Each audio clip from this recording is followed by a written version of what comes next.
얼마 전 스페인 베르셀로나에서 하는 오페라를 볼 기회가 있었는데요. 평소에 오페라에 관심도 없었고 또 관광지에서 하는 오페라라 별 볼 일 없다고 생각한 나는 앞뒤 좌우로 꽉 찬 좌석을 벗어나서 가장자리의 뒤쪽에 자리를 옮겼습니다. 왜냐? 잠이나 자려고요. 그 줄에는 아무도 없었기 때문이에요. 그런데 오페라가 시작된 순간 나는 깜짝 놀랐습니다. 음악이 너무 좋았기 때문이에요. 고개를 빼꼼히 내밀면 무대를 볼 수 있었지만 나는 보지 않았습니다. 음악만으로 충분했기 때문이에요. 너무나 행복한 순간이었습니다. 변태같이 들리겠지만 나는 행복한 순간에는 항상 글을 읽습니다. 그 순간을 만끽하는 데에는 글을 읽만한 것이 없기 때문이죠. 아이패드를 꺼내서 락강에 관한 논문을 읽기 시작했습니다. 집중이 잘 됐기 때문인지 난공불락이었던 락강을 조금은 이해할 수 있었습니다. 그 꿈같은 순간에 읽었던 락강에 대한 이야기를 할까 합니다. 1985년 미술평론가들은 역사상 가장 위대한 미술작품으로 벨라스케스의 시녀들이라는 작품을 선정했습니다.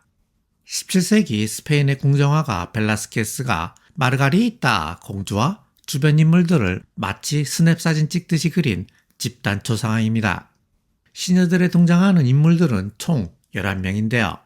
먼저 가운데 마르가리타 공주가 있고 양쪽에 2명의 시녀가 있습니다. 오른쪽에 난쟁이 2명과 시종으로 보이는 또 2명이 있습니다. 맨 위에 어떤 사람이 서 있고요.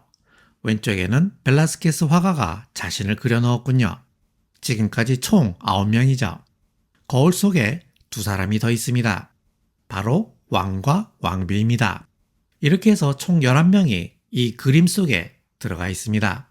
시녀들의 구도에 대한 여러 설명이 있지만 화가 벨라스케스가 왕과 왕비를 그리고 있는데 공주와 시녀들이 놀라운 상황이라는 설명이 가장 유력합니다. 공주가 왕과 왕비를 방해하지 않도록 시녀들이 달래고 있는 중이라는 거죠. 이렇게 보면 시녀들에는 2개의 공간이 있다는 것을 알 수 있습니다. 마르가리타 공주와 시녀들이 있는 공간, 그리고 왕과 왕비가 있는 공간입니다. 보통의 그림은 입체감을 살리기 위해서 여러 기교들을 부리지만 그래봤자 그림 속의 입체감일 뿐입니다. 그런데 시녀들은 거울을 배치함으로써 공간을 그림의 앞쪽까지 확대했습니다. 비유하자면 일본의 공포영화 링에서 귀신이 TV 속으로 나오면서 영화의 공간이 TV 밖으로 확대되는 것과 마찬가지입니다. 시녀들 그림에 대한 푸코의 설명을 한번 봅시다. 이 그림의 중심은 얼핏 마르가리타 공주인 것처럼 보입니다. 마르가리타 공주가 그림 한가운데 있고 그녀의 좌우에 여러 사람들이 배치되어 있기 때문이죠. 하지만 가만히 보면 이 그림의 중심은 마르가리타 공주가 아니라 왕과 왕비임을 알 수 있습니다. 그들이 권위가 있어서가 아니에요. 마르가리타 공주와 화가 벨라스케스가 왕과 왕비를 바라보고 있기 때문입니다. 이들의 시선이 왕과 왕비를 이 그림의 주인공으로 만든 거예요. 결국 이 그림은 왕과 왕비의 눈에 비친 장면을 그린 겁니다. 그런데 왕과 왕비의 위치는 화가 벨라스케스의 위치이기도 합니다. 벨라스케스가 왕과 왕비의 관점에서 그들의 눈에 비친 장면을 그렸기 때문이에요. 또한 왕과 왕비의 위치는 바로 이 그림을 보는 관람객의 위치이기도 합니다. 관람객은 지금 왕과 왕비가 서 있는 자리에서 이 그림을 봅니다. 시녀들은 왕과 왕비, 화가 벨라스케스, 관람객이 주인공의 자리에 서서 보고 있는 장면을 그린 겁니다. 그런데 주인공은 눈에 보이지 않습니다. 왕과 왕비는 기껏해야 거울 속에 희미하게 그려져 있을 뿐이고 화가 벨라스케스는 그림 속에 들어가 버려서 이 그림을 보고 있는 벨라스케스는 보이지 않습니다. 그리고 이 그림을 보는 관람객은 조금 있으면 집에 가버릴 것입니다. 시녀들의 주인공은 왕과 왕비, 화가 벨라스케스, 관람객이지만 이들은 보이지 않습니다. 보이는 것은 주인공들의 눈에 비친 장면일 뿐이죠. 푸코는 여기에서 주인공을 주체라고 하고 주인공을 보는 장면을 표상이라고 합니다. 그러고 보면 주체는 사라지고 표상만 남았죠. 푸코는 이처럼 주체가 사라져야 표상이 나타난다고 합니다.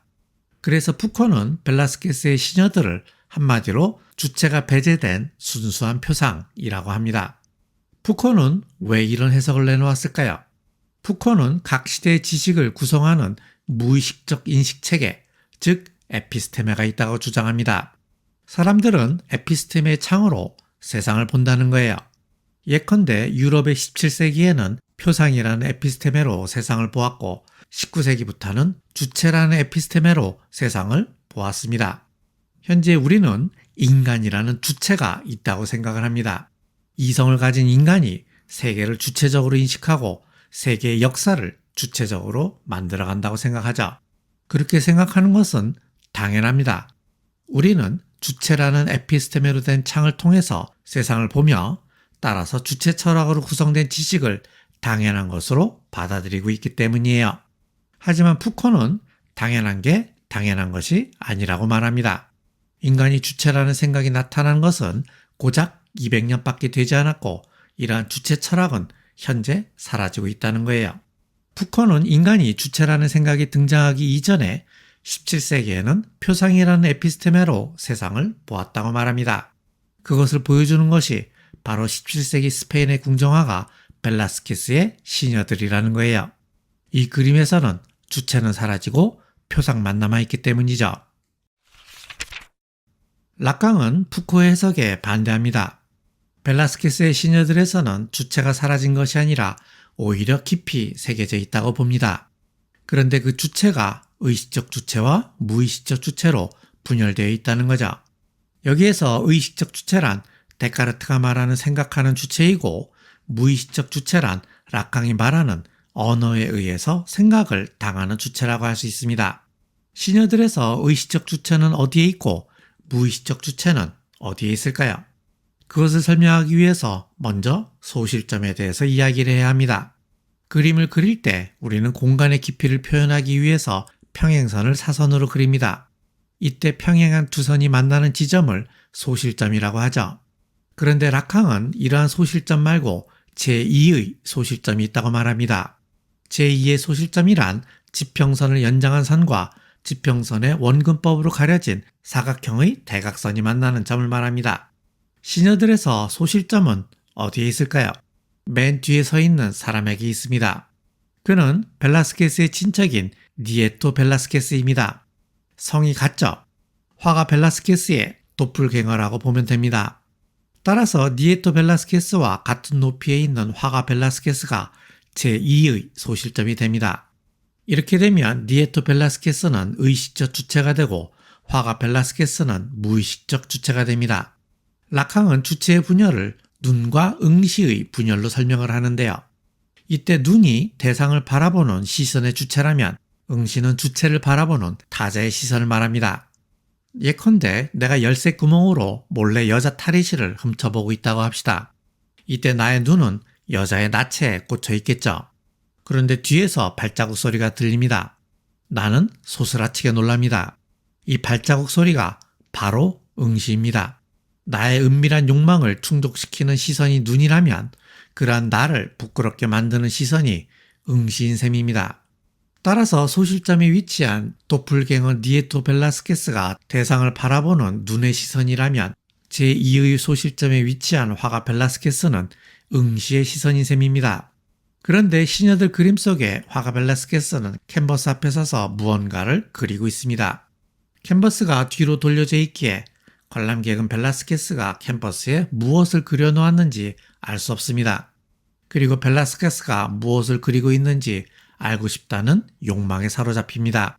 즉 시녀들 그림 속에서 무의식적 주체인 화가 벨라스케스는 관람객에게 응시의 욕망을 불러일으키고 있는 겁니다. 시녀들에는 응시 함정이 있습니다. 그래서 수백 년 동안 사람들이 이 함정에 빠져서 이 그림에 매료되었다는 것입니다. 스페인 여행의 마지막 날 바르셀로나의 사그라다 파밀리아 성당을 보았습니다. 스페인 건축가 가우디가 설계했다고 해서 가우디 성당이라고 불리기도 하는데요. 가우디 성당을 본 순간 솔직히 나는 짜증이 살짝 올라왔습니다. 컨셉도 없고 맥락도 없는 수많은 조각상과 액세서리만 덕지덕지 붙어있는 부담스러운 건물이었기 때문이에요. 솔직히 나에겐 비트겐슈타인이 누이를 위해 설계한 건물이 훨씬 더 좋아 보였습니다. 굳이 비유하자면 가우디 성당은 20세기 클래식 음악의 거장으로 꼽히는 쉰베르크의 무조음악이었고 비트겐슈타인이 설계한 건물은 바흐의 황금유리였습니다. 나는 복잡한 쉰베르크보다 단순한 바흐가 좋습니다. 다음날 식사 자리에서 한마디 했습니다. 나는 가우디 성당이 왜 그렇게 유명한지 모르겠던데요. 그러자 옆에 있던 룸메이트가 이렇게 말합니다. 다 우연의 결과겠죠. 가우디 성당이 유명해진 건 성당 자체의 미적 가치가 있어서가 아니라 우연히 그렇게 된 것일 뿐이라는 겁니다. 15세기에 이탈리아의 탐험가 콜럼버스가 스페인의 지원을 받아 남미를 발견한 것도 우연이고 스페인이 남미를 착취하면서 강대국이 된 것도 우연이고 막대한 부를 축적한 구엘 가문이 가우디를 발견한 것도 우연이고 가우디가 성당의 설계를 맡게 된 것도 우연이라는 겁니다. 사실 세상에 벌어지고 있는 대부분의 사건들은 우연일 뿐이라는 거죠. 돌아오는 비행기에서 가우디가 어떤 방식으로 설계를 했고 어떻게 죽었으며 가우디 성당이 왜 140년이 지난 지금까지도 건설 중인지에 대한 여러 가지 이야기를 들었습니다. 순간 가우디 성당이 유명해진 이유는 스토리 때문이라는 생각이 들었습니다. 우연한 사건들이 스토리가 되고 그 스토리가 힘이 되어 후대 사람들이 여러 해석을 내어놓으면서 위대하다는 평가를 받게 된 것일 수도 있겠다고 생각했습니다. 벨라스케스의 시녀들 또한 마찬가지입니다. 사실 벨라스케스는 별 생각 없이 이 그림을 그렸을 수도 있습니다. 그저 왕의 시선에서 보이는 장면을 그렸던 거죠. 왕은 시녀들을 집무실에 걸어놓고 자신이 본 그날의 장면을 회상하며 재미있어 했을 것입니다. 앞에서 소개했듯이 시녀들에는 재미있는 스토리가 있습니다. 벨라스케스가 왕과 왕비의 초상화를 그리고 있는데 마르가리타 공주와 일행이 등장하고 또 시녀들이 칭얼대는 공주를 달래는 재미있는 장면이 연출된 것입니다. 그 스토리가 힘이 되어 철학자들이 거기에다가 주체 없는 표상이니 응시의 함정이니 하는 뜬금없는 해석을 붙이면서 세계적인 명화가 된 것일 수도 있습니다. 중요한 것은 해석에는 끝이 없다는 겁니다. 벨라스케스의 시녀들에 대한 다양한 철학적 해석이 계속해서 나타날 것이고 가우디 성당에 대한 다양한 평가도 계속될 것입니다. 그러고 보면 남는 것은 의미에 대한 해석일 뿐 원래 작가의 의도는 아닐 수도 있습니다. 나는 이 여행에서 벨라스케스의 시녀들과 가우디의 성당을 볼 계획이었습니다. 그런데 비행기 연착으로 시녀들은 보지 못했고 가우디 성당만 볼 수 있었죠. 벨라스케스의 시녀들은 보지 못해서 아쉬웠고 가우디의 성당은 보아서 실망했습니다. 그런데 돌이켜 생각해보면 벨라스케스의 시녀들을 보지 못한 것이 다행이라는 생각이 들었습니다. 그림을 보면 나는 어떤 방식으로든 해석을 하게 될 것이고 그러면 다른 다양한 해석에 대한 가능성을 닫아버리게 될 것이기 때문입니다. 차라리 벨라스케스의 시녀들에 대한 해석을 열어두게 된 것이 오히려 잘된 일이라는 생각도 들었습니다. 이렇게라도 해서 그림을 못 본 나를 위로해야 마음이 편할 것 같네요.